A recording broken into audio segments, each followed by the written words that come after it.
গতকাল তোমাদের সাথে শেয়ার করেছিলাম ছোট ননদের বাড়িতে গিয়ে কি কি খাওয়া দাওয়া করেছি, সেই ভিডিওগুলোই আজকে যাব বড় ননদের বাড়ি। দেখো ও কত মজার মজার খাবার রান্না করেছে।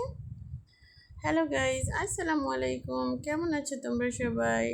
ওদের বাড়ি যেহেতু কাছে, আমরা দুপুর 1টার সময় রওনা দিই, শুধু খাওয়া দাওয়া করবো তাই।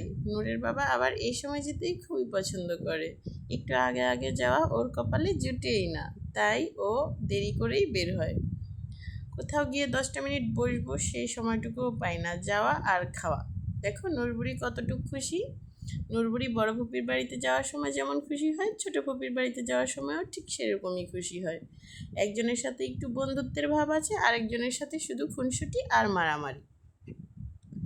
নূরবুড়ি লাবিবাপুর ব্যাগটা নিয়ে চলে যাচ্ছে। লাবিবার ব্যাগটা আমাদের বাড়িতে রেখে গিয়েছিল, তাই নূরবুড়ি আপনির ব্যাগটা হাতে করে নিয়েই যাচ্ছে আপনিদের বাড়িতে বেড়াতে।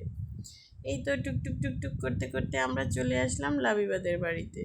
চলো দেখি আজকে দুপুরের খাবারে আমার ননদ কি কি রান্না করেছে। রান্না করেছে পোলাও, মুরগির রোস্ট, গরুর মাংস, খাসির বট অর্থাৎ ভুড়ি।